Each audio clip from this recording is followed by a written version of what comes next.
long live. Ito po ay another program para sa internet na madadownload ninyo. Ang topic po natin ngayon is regarding po sa mga form na ito na madadownload ninyo sa website. Itong mga form na ito i-design ng National Council for convenience sa lahat ng mga leader. Kailangan lang natin mag-download tayo ng mga form at basahin nating maigi kung ano ang sistema na ipinapatupad. Itong mga form na ito ay very important sa ating pagpatakbo ng ating mga council at even yung mga chapter. Ito po ang mag-identify for documentation, transparency, at accountability sa lahat ng mga transaction natin dito sa organization.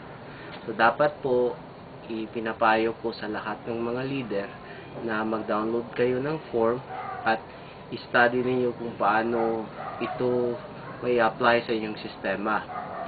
Every day, every week po, may panibagong discussion po regarding each form. Itong pasiunang discussion ay para malaman natin at maabangan natin yung mga succeeding na mga discussion. Ang layunin lang natin po ay para ma-educate ang lahat ng mga leader at convenient tayo sa paggagamit ng form. Dahil ang goal sa national is to systemize, to document, and to accounting all the transaction of all the transaction of the organization. So dapat lang na tayo mismo ang gagamit ng mga form, malalaman natin kung saan at paanong sitwasyon natin gagamitin.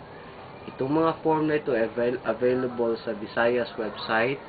Mada-download natin doon at ma-study natin ahead of time. So in the future, we will be discussing more on step by step kung ano ang proseso sa paggagamit ng form. Yun lang muna ngayon. So maybe by next week, may panibagong i-broadcast natin para ninyo malaman kung ano at paano gamitin yung mga form. Maraming salamat. Long live.